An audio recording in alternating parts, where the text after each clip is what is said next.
Star Wars The Clone Wars Season 5 was the final season of the show that aired on the Cartoon Network. Similarly to Season 4, people look at Season 5 as the peak of Star Wars animation. This is part 5 of a 7-part video series where I go through the 7 seasons of the Clone Wars and discuss the many aspects of them. From the characters, to the arcs, to the creators, to the production, I'm gonna cover as much as I can. Because even after the series concluded back in 2020, there is still so much to discuss. If you haven't already, I'd highly recommend you check out the previous 4 parts of this video series where I go through the first 4 seasons of the Clone Wars. But if you're all caught up, let's travel back in time to 2012 and look at the production of Season 5 of Star Wars The Clone Wars.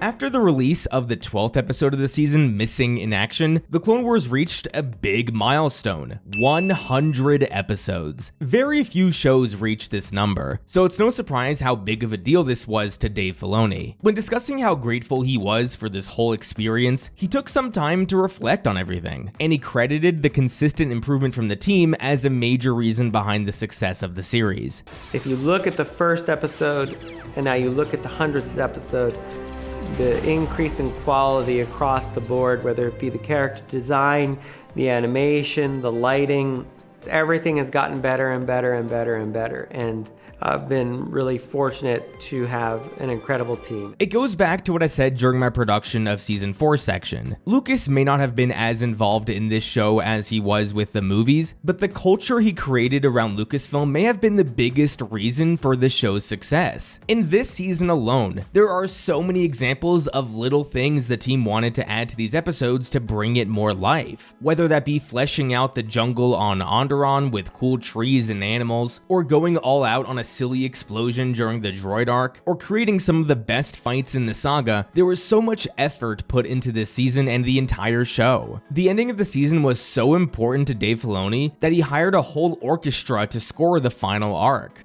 The difference is that Kevin Kiner, our composer, went out and he's used a full orchestra to do the music, which is something we do not normally do on the show. I don't want to repeat too much of what I said before. That's why I just wanted to take a minute to reiterate how passionate the crew of the Clone Wars was and why that was a result of George Lucas himself. Now, as I've said when discussing each season of the show, an awesome production is great, but that doesn't automatically mean the show will be great. Star Wars The Clone Wars certainly has its fan base, but there's also a large subset of critics. This isn't the case for all of these people, but in my experience, a large contingent of these people who hate the show are EU fans. This is because the Clone Wars ignores the EU in almost every regard. This is not even debatable. Dave Filoni throughout many of his interviews has said that things he wanted to add to the show blatantly contradicted the EU. Was it wise for Filoni, Lucas, and the rest of the team to ignore the dozens of books, comics, and video games from the EU? Well, that's a bit tricky to answer, because Filoni didn't ignore the EU. There are dozens of examples throughout this show of Filoni going to the EU for inspiration. I've pointed out a few examples in the prior seasons. In this season, the idea of Ilum was largely something he got from the EU. The crime syndicates he largely got from the EU, the main example being Black Sun, which came from one of my favorite Star Wars books, Shadows of the Empire. The idea of the Black Sun is something that I first learned about the old game kind of multimedia platform, which was Shadows of the Empire. And I thought, well, that would be great to bring the Black Sun into the story. I know this isn't from the EU, but the space station from the end of the droid arc he got from Star Tours of all places. So Dave Filoni didn't ignore the EU. He just decided to basically create his own canon and took inspiration from the EU. Canon is a really tricky subject. With the current canon, so many stories have contradicted other stories. Dave Filoni has even contradicted books and comics he was actively a part of. Ventress's death in Dark Disciple, how Ahsoka got her lightsabers in the Ahsoka book, or Kanan's story during Order 66. I get how tempting it might be for Lucasfilm to want to umbrella everything as one canon, but frankly, when you're creating so many movies or shows, it just won't work. EU fans would probably never like the Clone Wars anyway, but they would have been a lot less annoyed if Lucas and Filoni came out right away and said the Clone Wars was not a part of the old canon. When it comes to the production of Season 5 of the Clone Wars, there's not really much to discuss. We know the team continued to improve every season, We know the little details they added here and there to all the episodes, and we know how much passion there was behind all the episodes of the Clone Wars. So there's not much else for me to add here. Might as well just go straight into the stories of Season 5 of the Clone Wars and see how they all turned out.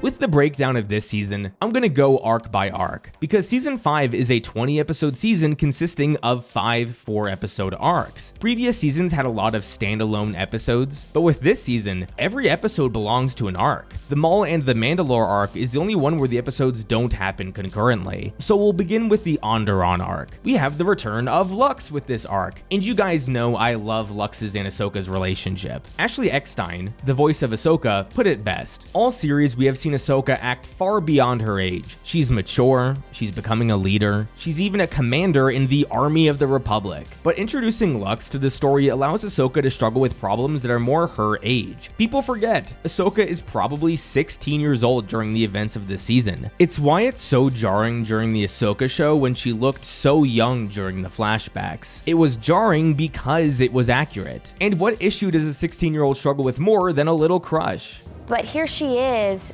dealing with some emotions that are more her own age.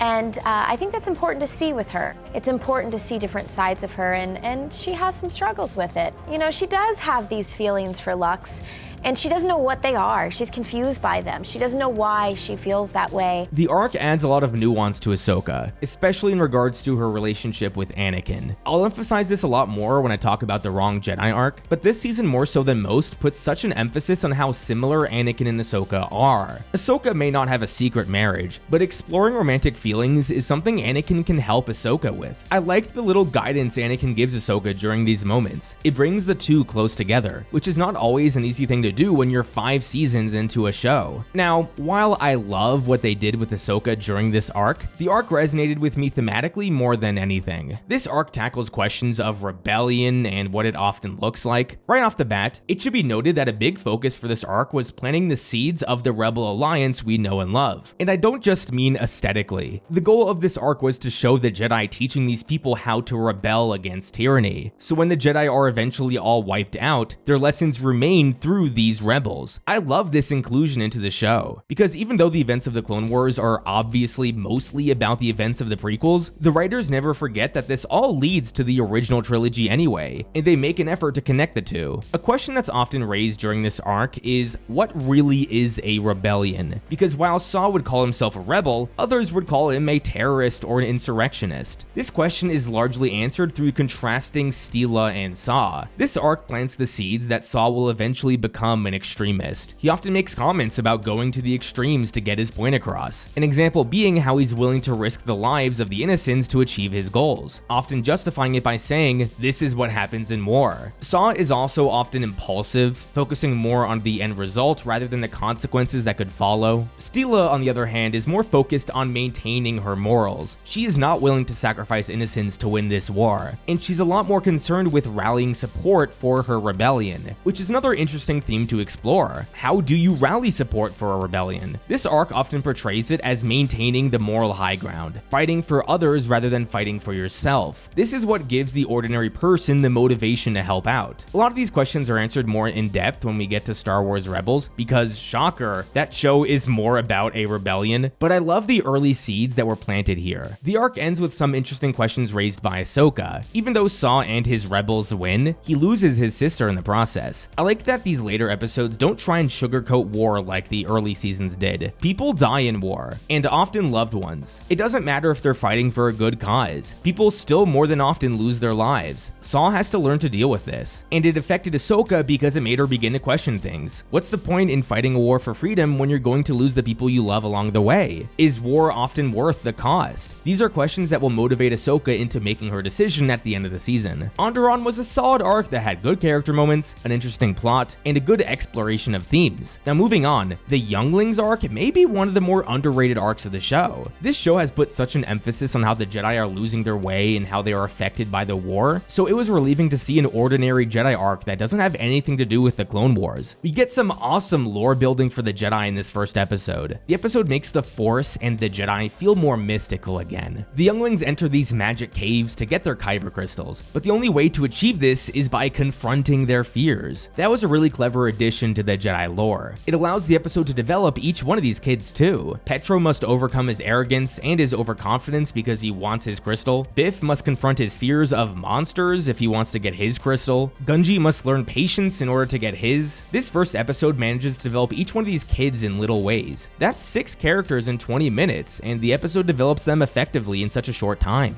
In the subsequent episodes, we see the kids crafting their own lightsabers. This has actually become so influential in modern Star Wars that it led to a whole attraction at Galaxy's Edge where you build your own lightsaber. One point of emphasis for Filoni in this arc was to make it feel like a classic Star Wars adventure. He's always talked about how he felt as a kid watching the original Star Wars, and he wanted this arc to resonate with kids as well. That's why he was so intent on giving these kids arcs and challenges to overcome.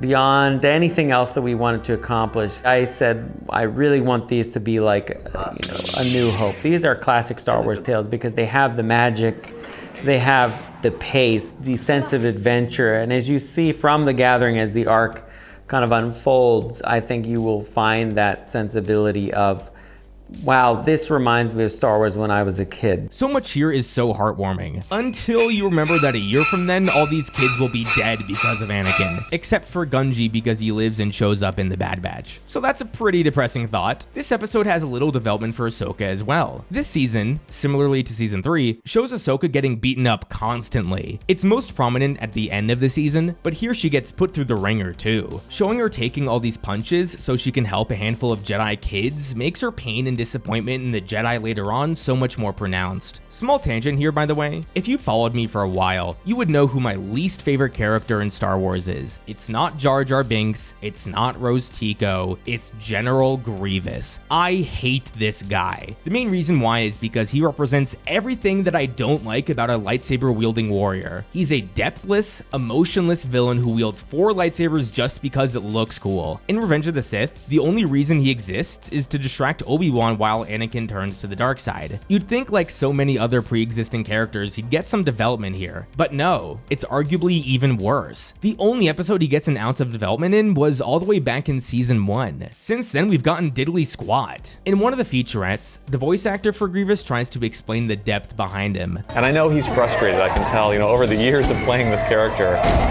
And every iteration that he's been involved in, I always feel his frustration. He really wants to make a name for himself, but he's been giving a huge army of basically idiot droids. A lot of what he says is interesting. This would actually be a cool thing to explore if it was remotely developed, but it wasn't. Ahsoka fighting Grievous and holding her own could have highlighted how far Ahsoka is coming with her training, because she survived an encounter with the supposed Jedi killer. But it doesn't feel that way because Grievous, I'm pretty sure, kills only 1 Jedi in the entire show, and that was Nadar back in season 1. Savage in a single episode in season 3 killed more Jedi than Grievous in the entire show. If there was a single arc where Grievous went on a rampage and actually killed a bunch of Jedi, then it could have added so much to Ahsoka in this arc, but it never happened. I'll briefly touch on Hondo because I like what they did with him. He is not a good dude. He has no allegiance except to making money. I'm glad that in this season they show Hondo doing good things for profit, but also bad things for profit. It keeps us guessing what he would do next. Now, I really do like that he has a code and that he won't hurt kids. The ending of the arc has this really nice moment with Hondo, and moments like this are what makes us love him. Overall, this was a fun arc, but I don't understand why Huyang didn't take the ship into hyperspace in the beginning of the second episode. He just decided to sit around in subspace, which allowed the pirates to attack them. Small plot hole, but not one that derails the arc. I have very little to say about the droid arc, and that's not surprising to anyone. When developing this arc, they described it as purely an experimental arc. Supposedly Lucas just wanted to try something new, so this arc allowed him to scratch that itch. George said, I want to do something different with the second episode, and everyone went, oh no. What does that mean? And he said, I want it to be an episode about nothing. I want it to be droids kind of lost in this nothingness, and I want to have the whole thing be an existential crisis. Oh, and I like the idea of this clone with amnesia. This is the most development the clones get this season, but I was glad the concept itself was really cool. I like droids and I like R2, but I don't really like this arc. Now it's time to talk about the real highlights of the season. The Maul and the Mandalorian arc was so damn good. Now is the time to dive deep into Maul. To provide some context around my views, I hate character resurrections. I hate them with a passion. It is one of the most unoriginal and boring things you can do. With that being said, Maul's resurrection was handled nearly perfectly here. I know it's technically not a resurrection because Maul never died, but for the sake of brevity, we're going to call it a resurrection. Here's why Maul's resurrection worked. In order to resurrect a character successfully, you must ask 3 questions. Question 1, did the character's original death have a strong narrative purpose? Question 2, why does this character specifically need to be brought back to life? Question 3, how does the character's death impact the growth of the character now that they're alive? Let's go through each one. Did Maul's death have a strong narrative purpose? I'd say no, it didn't. Obi-Wan killing Maul wasn't some emotional climax in the movie. It was more like the last obstacle that Obi-Wan had to overcome. So because Maul's original death had no strong narrative purpose, bringing him back to life doesn't undermine anything. It's not like Maul's resurrection undermines Qui-Gon's death. The last thing you want to do is bring a character back to life when their death was really important to the story, kinda like Palpatine. Why does Maul specifically need to be brought back to life? I ask this because oftentimes instead of resurrecting a character, you can just easily create a new one. But with Maul, that isn't the case. Maul specifically needed to be resurrected because he was a Sith Lord. The whole basis of Maul's development was showing another side of the Sith, but you can't simply do that with another character. And also Maul has a relationship with Obi-Wan, which is a big part of this season and the seasons going forward. How did Maul's death affect him going forward? Well, his entire arc this season was how Maul essentially felt abandoned by Palpatine. Maul knew the grand plan. Maul knew there was going to be a war, and that was how the Sith were going to take over. Maul also knew he was supposed to be a key part of that plan, but since he lost to Obi-Wan in The Phantom Menace, he had to be replaced and he lost his standing in everything. This whole time, Maul is pretty much fighting to gain his relevance in the war. He wants to make himself known. He wants to be respected like he once was. This is how Maul's death affected him. So because I was able to answer all 3 of these questions correctly, Maul's resurrection worked. Now, just because his resurrection worked, that doesn't mean the story itself was good. So let's look into it. What Filoni and the team masterfully did here was develop Maul as an actual Sith Lord. In The Phantom Menace, he was just a cool looking dude who could fight like a badass. A Sith is a lot more complex than that. Sith Lords know how to manipulate, they know how to thrive under chaos, and they know how to gain power. Filoni basically told himself, this is what a Sith Lord does, so let's see Maul do it. Beyond his hatred for Obi-Wan Kenobi, there was the idea that he was a well-trained apprentice and that he would start to do the things that he had been trained to do. To build armies, to deceive people, to create a power base for himself. Sam Witwer, the voice of Maul, once described Maul like Sisyphus. For those of you who don't know the story, Sisyphus in Greek mythology was cursed to roll a boulder up a hill eternally. For Maul, the top of the hill is gaining all the power. Throughout this series and even in Rebels, Maul constantly has elaborate plans to gain power, only for it to consistently collapse every time. I loved how the writers took what we saw with Savage and applied that backstory to Maul. Obi-Wan tries to reach out to Maul by mentioning how Maul was basically sold to the Sith and never really had a choice, but Maul knows no other way. He's too consumed by the dark side. Like Sisyphus, Maul can never stop. He is eternally cursed to try and gain power but fail over and over again. So during this arc, we see Maul manipulate the Death Watch and the Crime Syndicate to gain power. He uses his Sith skills of influence to get the Syndicates and Death Watch on his side. Once he's able to gain power, he then has to navigate around the eventual betrayal from Death Watch. He uses the Mandalorian Code against Pre Vizsla to challenge him in single combat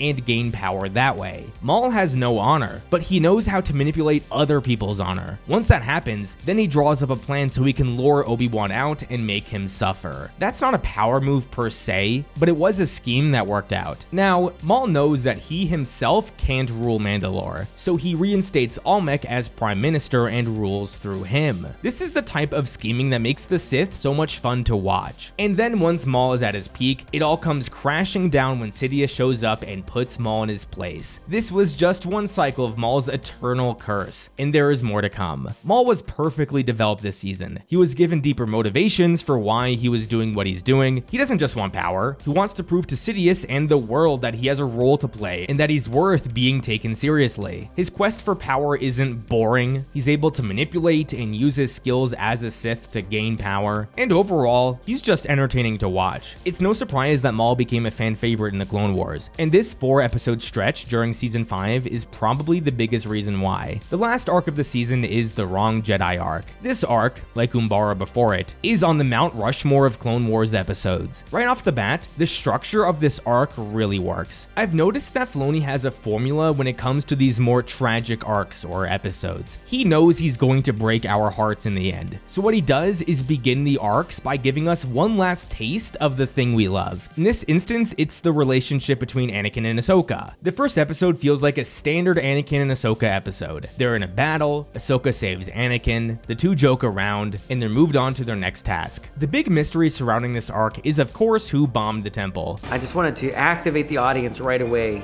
in a very traditional Star Wars fashion and give it some good old banter back and forth between these two. Eventually, by around the midway point of the second episode, Ahsoka is framed and then goes on the run. Putting Ahsoka through her biggest challenge yet at the end of the season was so smart because the viewer doesn't know what's going to happen to her. I know nowadays that's different because Ahsoka is a part of so many projects, but back then there was so much discussion around what would happen to her. I have vivid memories talking to my friends and asking them what they thought would happen to Ahsoka. We all assumed that she would die. That's the most logical explanation for her absence in Revenge of the Sith. So throughout this entire arc, you're constantly stressed out if Ahsoka will actually make it through. Usually you would say, Ahsoka is the main character, no way she dies. But this season we've gotten a lot of death and tragedy. It really was on the board that Ahsoka could die. Filoni knows all this and crafted this entire arc around the tension surrounding Ahsoka's future. Really smart. The weakest aspect of this arc was that it was pretty obvious from the second episode that Barriss is the real bomber. Barriss is the only one Ahsoka would talk to. Barriss raised those suspicious questions around Ahsoka, and then when we could tell it was a woman who attacked Ahsoka with Ventress's lightsabers, that pretty much sealed the deal. So there's not much tension in the second half of the arc surrounding who the real bomber is. But again, I think it's not that big of an issue because most of the tension surrounds whether or not Ahsoka would live. The mystery surrounding the bomber's identity could have worked a lot better if Barriss was shown more consistently throughout the show. We saw Barriss during the Geonosis arc in season 2, but we haven't seen her since. If Barriss was shown in at least 3 or 4 different arcs throughout the series, then her presence in this arc wouldn't be so unique, so it wouldn't be so obvious that it's her. Now, before diving deep into the specific characters, I want to talk about the Jedi. I loved what they did here with the Order. The climax of this arc is not Barriss's confession, it's Ahsoka leaving the Jedi Order. And in order for Ahsoka to leave the Order, she needs to lose all trust in the Jedi. So throughout this arc, they tie in all these anti-war themes to the Jedi. We see protests outside the Jedi Temple blaming the Jedi for the war. When Ahsoka struggles to understand why a Jedi would bomb the temple, Anakin tries to tell her that not all Jedi agree with the war. A big emphasis for this arc is actually placed on the Republic war machine. For one, this was a perfect way to tie the Republic to the Empire, because what we see here I can totally see becoming the Empire one day. Tarkin really represents the military establishment, and by that I mean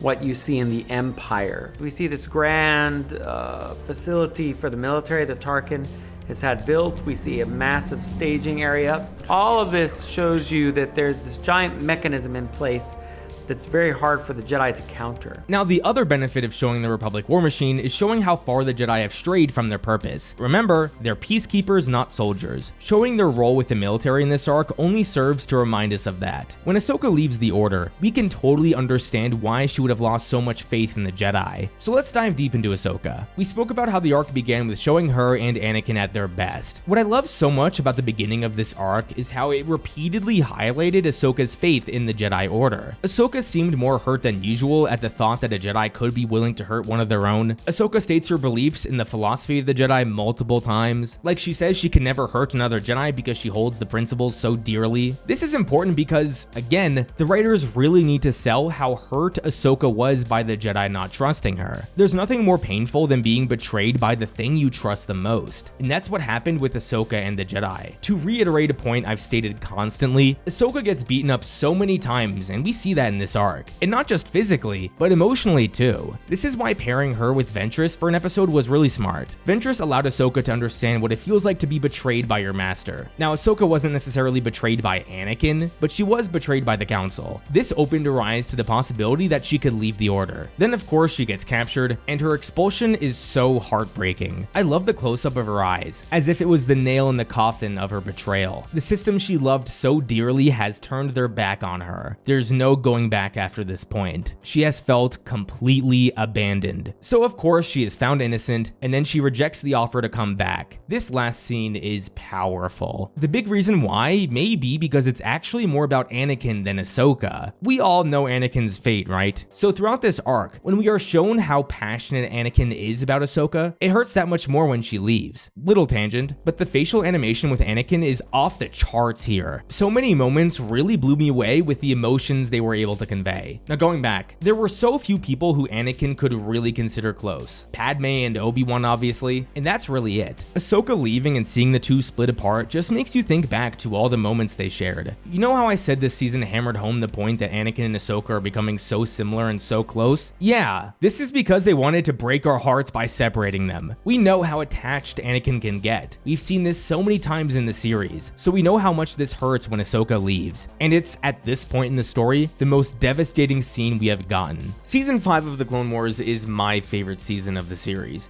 Sure, it's not entirely perfect, but so much of it was done so well, especially the ending. Let's see what most people have to think and go to the ratings. Season 5 managed to get a 100% critical score on Rotten Tomatoes from 5 reviews, but it does have a 96% score from audiences, making it the highest rated season by audiences on Rotten Tomatoes. IMDb doesn't give individual scores for the seasons, but if you were to average the 20 episodes from Season 5, you would get a score of roughly 7.99 out of 10, so close to an 8. But this does make Season 5 the highest rated season of the show so far. The highest rated episode according to IMDb was The Wrong Jedi with a 9.7 out of 10, the highest rated episode yet, and the lowest rated episode was A Sunny Day in the Void with a 6.1 out of 10. Tune back in a couple days to see my breakdown of Season 6 of The Clone Wars. Until then, thank you everybody so much for watching another one of my videos. Don't forget to join the Cloud Squad, and I will see you guys next time.